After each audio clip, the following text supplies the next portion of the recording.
I took my favorite game, Pokemon Emerald, and shrunk it down to the size of this tiny little nut.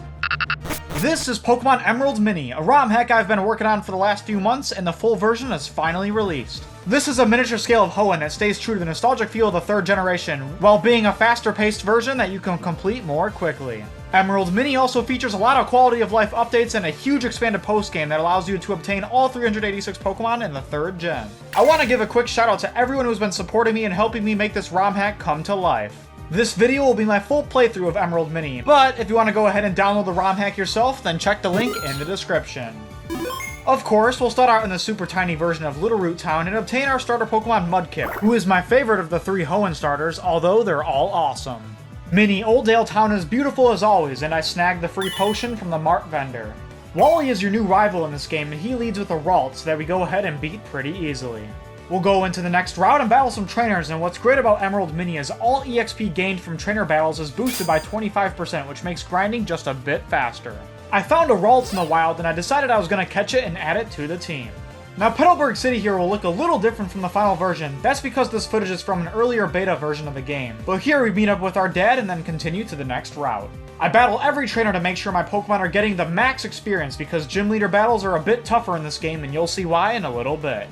My team takes on the Aqua Grunt no problem, and after that, I find a Taillow in the wild that I also want to add to my team because this bad boy is one of the best early game bird Pokemon. After beating some more trainers, we reach the mini Rustboro City, which turned out great in this small scale. I obtain HM Cut and grab the Quick Claw from the school teacher. After beating some more trainers, it's finally time to take on Roxanne.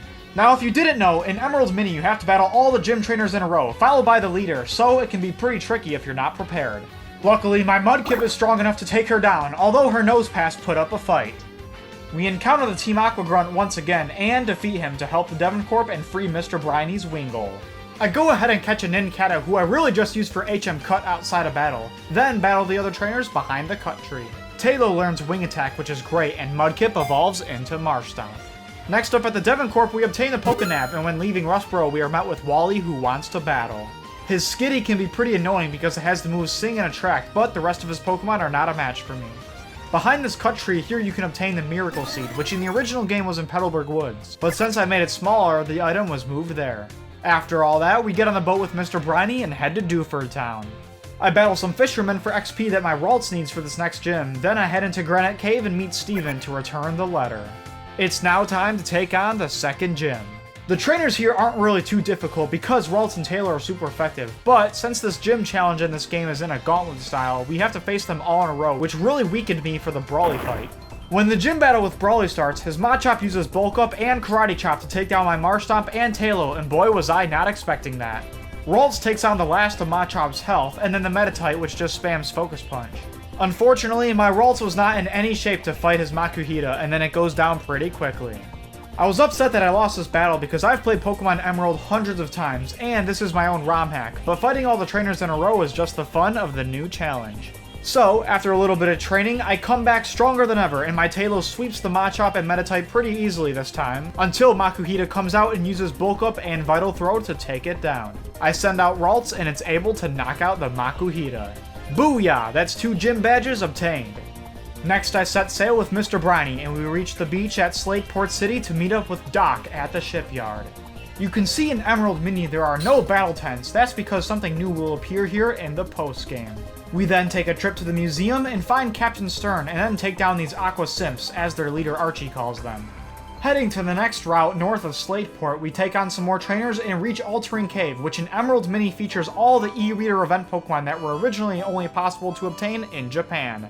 I want to obtain one of these cool Johto Pokemon for my team, but accidentally knock out an Aipom that I really wanted. For now, I leave Altering Cave to go train up in the Trick House, then face my rival Wally once again, and his team consists of 4 Pokemon that are very high level, but not too difficult to defeat. This leads me to battling other trainers along the path, and Ralts finally evolves into Kirlia, which is great because this thing has been pretty weak for most of the journey. I reach Mauville City, but then backtrack to Altering Cave and eventually decide to snag the Aipom and add it to my team. Aipom is great because it has a pretty high attack stat and becomes pretty strong offense for my team. I go back to the beach under Slateport and take down the rest of these trainers, and I even made the Sotopop shop a gauntlet-style battle here just for fun, and in this ROM hack you are rewarded 12 Sotopops instead of the original 6. As a lot of you know, the routes surrounding Mauville City have lots of trainers, so I do a bit of an EXP grinding session, and this includes taking on the Windstrait family of trainers. This all leads up to the challenge of the 3rd gym with Leader Watson. To spice up the gameplay, I decided to make the Mauville gym all double battles here, which I think is a really fun choice because Pokemon Emerald originally put an emphasis on double battles, but Liza and Tate were the only double battle leaders. Gym Leader Watson puts a little bit more of an interesting battle now with 2 Pokemon on the field, but, as most of you know, it's no match for Marshtomp with Mudshot. Now that we obtained our 3rd badge, we can go to the Rock and Rust Earth Tunnel and obtain HM Strength, which I give to Aipom. And that makes this thing a beast with an 80 base power stab move and its high attack stat. I finish off the trainers on the cycling road, then head into Trainer Hill, which, if you haven't seen my other videos, it is now an EV training facility with trainers that have Pokemon to train a particular stat. You can enter this area once you acquire 3 badges. I train up Aipom's attack stat and Kirlia's special attack stat for a little bit while I'm here. We now go up to Route 111, same as normal Emerald playthrough, take on some trainers, and after going through Fiery Path, my Kirlia learns Psychic, which is awesome. Traveling and training through the route with the Volcanic Ash takes us to Fall Arbor Town, and then I reach Meteor Falls. Team Magma meets Team Aqua here in the little cutscene, and I make my way back down to Rustboro City after battling some more trainers. Looping through the tunnel and back around, I hop on the cable car and we head up into Mount Chimney. These Team Magma Grunts and Maxie don't put up much of a challenge for my Pokemon, and when I reach Lava Ridge Town, it's time to take on the 4th gym. My Pokemon's levels are all in the high 20s and low 30s because I overtrained just a little bit, but that takes us to victory, and in this ROM hack, Flannery gives you the Go Goggles. Heading into the desert, I battle some trainers and Kirlia evolves into Gardevoir, which is one of Hoenn's best fully evolved Pokemon.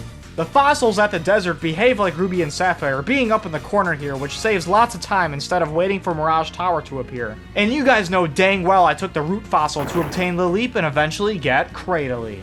In Emerald Mini, after you beat the 4th gym, you can head back into Verdanturf Town and battle a Sudowoodo. So, I did that and ended up catching it, but decided not to have it for my team because next, back in Rustboro, I revived the root fossil into Lileep and now it's a part of my team. This takes us down to Petalburg City to battle my dad's gym, and since this puzzle has no doors like the original game, you get to choose which trainer you want to battle from a little selection screen, which I think is a nice touch and a throwback to the original game.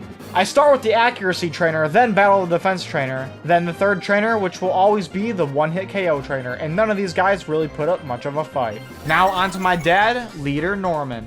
His Spinda and Vigoroth go down very easily, but of course his Slaking put up a tough battle. I used a combination of Aipom lowering its stats with the move Tickle, and Marshtomp came in for the kill. He sent out Linoone after, and that was easy to KO. There we go, 5 badges obtained. Wally's uncle gives me Surf, and now we can reach lots of new areas in Hoenn. I head back to the Trick House to train a little bit, hatch the Wynot egg I got from Lavaridge, and then surf to the east side of Hoenn and meet up with Steven. Meeting Steven here is very important in Emerald Mini because he gives you Beldum, which can be a huge asset for your team, but I decided to box it because I already have Gardevoir. It's also only level 15, so it requires lots of hard training, but if you're down to have a powerful pseudo-legendary on your team, then go for it. Getting pretty repetitive here, but I'm taking down some more trainers as I head north through the rainforest and eventually reach the Weather Institute. After beating the Grunts and the Adamant, I receive Castform. And right outside, I encounter my rival Wally, who already has a Gardevoir on his team, so you gotta be careful. But he was no problem for my Pokemon. We now walk through Fortree City, talk to Steven again, and obtain the Devon Scope, and this takes us to the 6th gym. Which is a little different because this gym has 2 separate rounds of trainers, but you're able to walk away after the first round and heal up.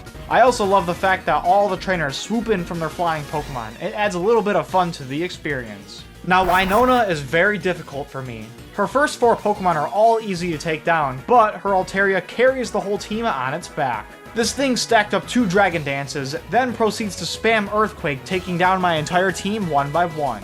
This was bogus, so I leave it, train up my Pokemon a little bit more, and then this time when I battle her, I set up some Calm Minds on my Gardevoir and continue to sweep her entire team, including the Altaria, who goes down with only 2 hits. Gardevoir is an absolute monster. Now that I got 6 gym badges, I continue on, and as you can see, the Scorched Slab Cave is just a little rock, and you can interact with it to get TM Sunny Day. We head south through the rainy routes and get lots of XP for my Pokemon team from the abundance of trainers in this area, and this leads to Marshtomp evolving into Swampert. Now I reach Lily Cove City and my rival Wally is here on our way again, so we gotta take him down, but Swampert just steamrolls his entire team. The move tutor that teaches Substitute is up here in the department store, so I teach it to Aipom because it can use it in combination with Baton Pass. In the route south of Mount Pyre, I get TM Giga Drain from the lady down here and teach it to Lileep right away. I take a little journey to the Safari Zone to catch some rare Pokemon, and in Emerald Mini you can access all the areas of the Safari Zone before the post-game, and the encounters have been changed up a lot to add rare Pokemon from other regions. Here I catch an Eevee, and then go into Fiery Path and retrieve the Firestone, and after some grinding in the Trainer Hill, I evolve it into Flareon, which is a great fire addition to my team. After that, I go to Mount Pyre and battle all the trainers inside, which rewards me with TM Shadow Ball at the top, and I give that to Aipom because it's a great physical attack in Gen 3. Next, with all the money I earned from these trainers, I go to the game corner in Mauville and buy myself TM Flamethrower to give to Flareon. Once that's over with, we head back to Mount Pyre and take care of the weakling Team Aqua Grunts here. After getting the Magma emblem, it's time to enter the hideout in Jagged Pass. My Pokemon are very beastly, getting their levels into the high 30s at this point, and Swampert dominates Team Magma. The legendary Groudon is awakened and then escapes, so Maxie has to take out his rage on me. This doesn't go well for him though, because my Pokemon team is very solid for this point in the game. Traveling back to Slateport, we meet Captain Stern once again, and his submarine gets hijacked by Team Agua. Before I hunt them down, I go and battle all the trainers in the route south of Mount Pyre just for a little bit of extra EXP. Now we're in Lily Cove City, and the Aqua hideout is much simpler in Emerald Mini, and doesn't have the warp puzzle, so it's a little easier to navigate. Lileep then evolves into the king himself, Cradily! Go and finish off the rest of these dorks, and Archie runs away into the ocean, so we gotta track him down. Surfing across the ocean takes us to Moss Deep City, and we go ahead and battle the 7th gym because the Pokemon League is a much higher priority of mine than stopping Team Magma and Aqua. The 7th gym in Emerald Mini features all double battles, but you only gotta do 2 of them before the gym leaders. And that's because each battle you gotta face 6 Pokemon, and the second double battle has some heavy hitting Pokemon like Alakazam and Metang. Liza and Tate put up a little bit of a challenge and knocked out some of my Pokemon, but Swampert using Surf and Cradily using Giga Drain was able to take me to victory. That's 7 gym badges down and 1 more to go.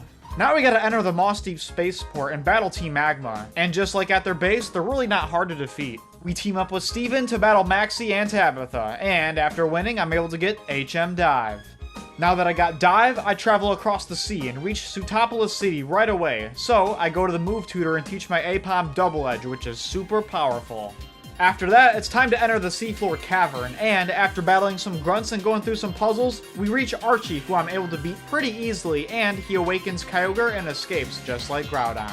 The battle between the legendaries Groudon and Kyogre has begun, and Sootopolis City is in danger. Steven takes me to the Cave of Origin to meet up with Wallace, and after that we gotta head to Sky Pillar. Rayquaza has now been woken, and I go back to Sootopolis and watch the legendary battle. This part of the game is every Hoenn fan favorite cutscene, so I'm gonna shut up and we're just gonna watch it together.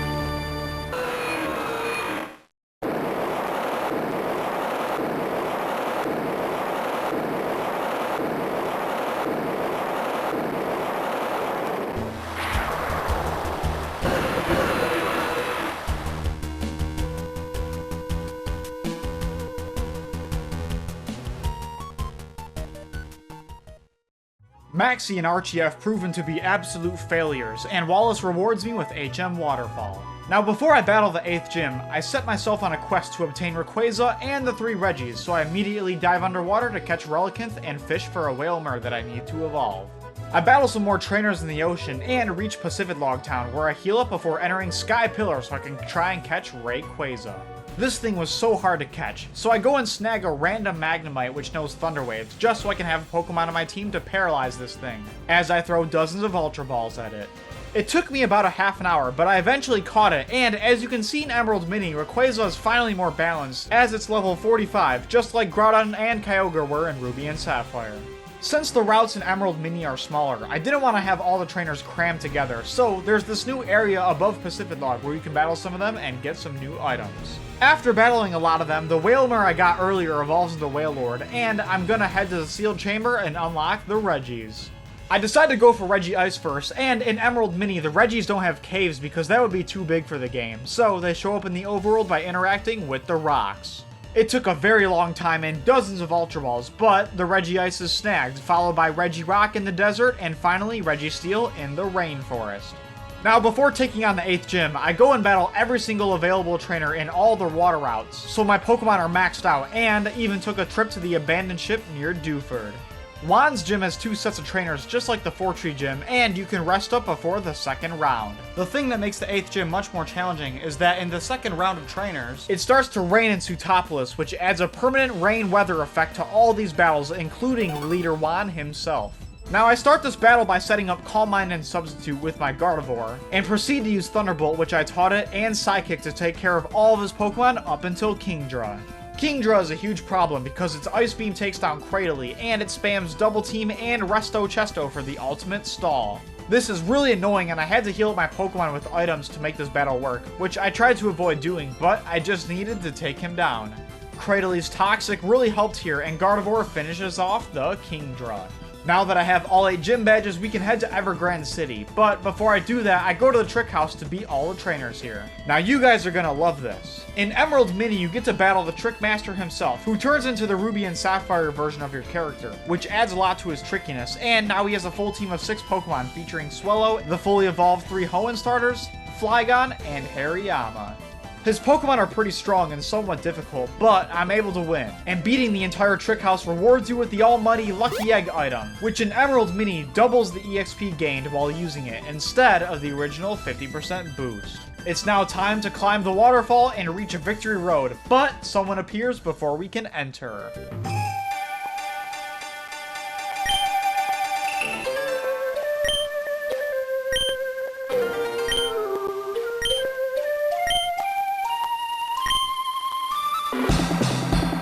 It's our rival Wally, and he means business this time. His team has been fully changed, and he obtained strong Pokemon from other regions such as Lapras, Gengar, Rhydon, and Houndoom.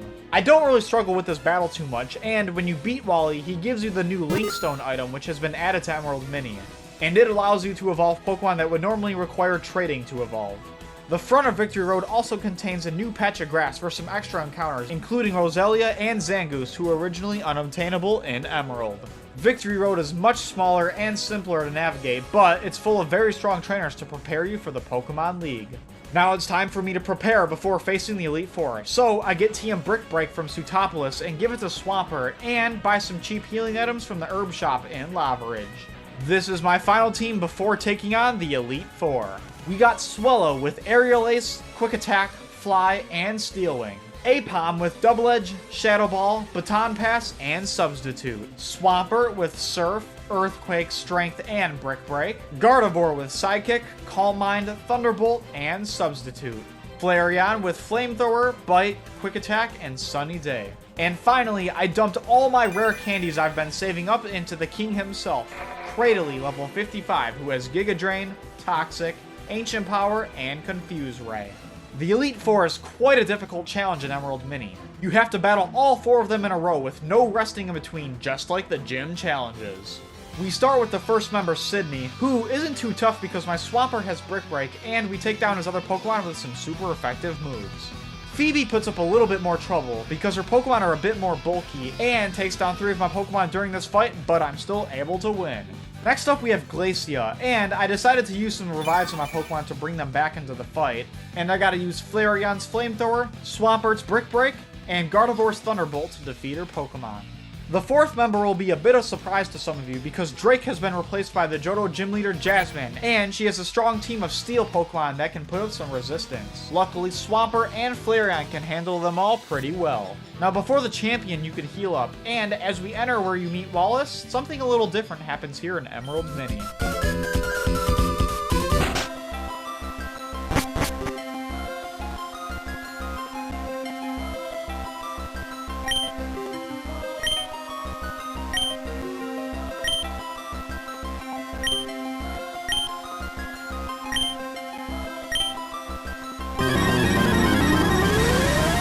That's right, we have a new champion, Zinnia, the fan favorite character from the remakes Omega Ruby and Alpha Sapphire. I think this is a really cool change because I wanted to have this ROM hack a little more than just a smaller emerald. She starts off with an X-Cloud, who Swampert takes down with Brick Break, a Gyarados that gets knocked out by Cradily, and Ampharos who gets wrecked by Swampert. Now Zinnia's strongest Pokemon is her Salamence, which is part of the reason the Elite Four member Drake is missing. She retrieves Salamence in the fight and then sends out Tyranitar, a second pseudo-legendary Pokemon to deal with, but my Swampert can handle that with Surf. Altaria comes out next, but swaps back into Salamence, who my Cradily poisons and takes down together with Swellow. Swellow also takes out the Altaria. And there we go, we beat the main story and enter the Hall of Fame. I really like this team I had here, and it was just fun using some non-Hoenn Pokemon, and that's just some of the spiced up gameplay experience you get with Emerald Mini. Speaking of spiced up experience, I mentioned earlier Emerald Mini has a massive expanded postgame, which I decided would be a little too long to put all into one video. So I'm gonna make a second part of my Emerald Mini playthrough, featuring all the new areas to explore, more Pokemon and legendaries to catch, the newly added gyms and Elite Four rematch, side quests, and boss fights like Trainer Red, the Mini Battle Frontier, and a whole lot more. Please stay tuned for that. Thanks to all of you for watching and for just being patient for the release of Emerald Mini. I wanted to make sure the game was fully ready and had enough bugs that were fixed for a stable 1.0 version.